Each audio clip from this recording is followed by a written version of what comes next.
Women need a rosy outlook? Then give us reason to be optimistic. Talking up the idea that women need to up their optimism to live longer is patronizing in an age of stubborn gender inequality, says Laura Williams. Now we know, and presumably we should be grateful, women who remain optimistic have a reduced risk of heart and respiratory disease, cancer and stroke, and as a result, live longer.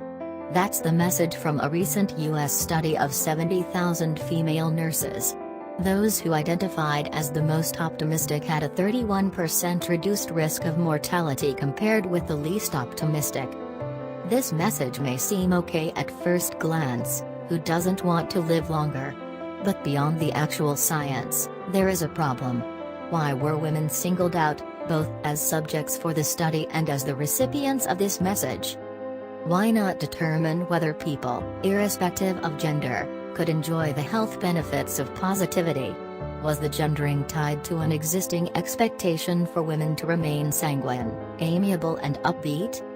This exists on the same spectrum as men who feel compelled to shout smile at passing female strangers, should they not appear visibly cheered. There is a peculiar pressure on women to read as pleasant.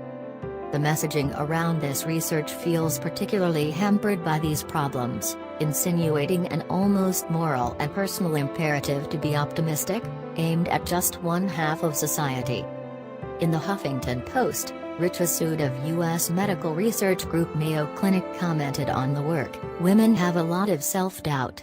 But if we could focus on 'I tried my best, pat on the back, I will do better next time,' that's optimism, and we are caring for ourselves."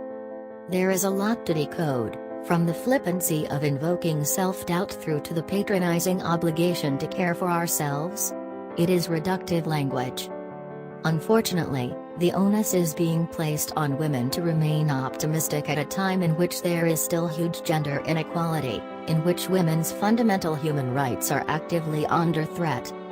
Women employed full-time in the UK still earn an average of 9.4% less than their male counterparts. This figure hits 18.1% when including part-time workers. Women tend to be overrepresented in part-time work, still picking up the majority of domestic and parental labor.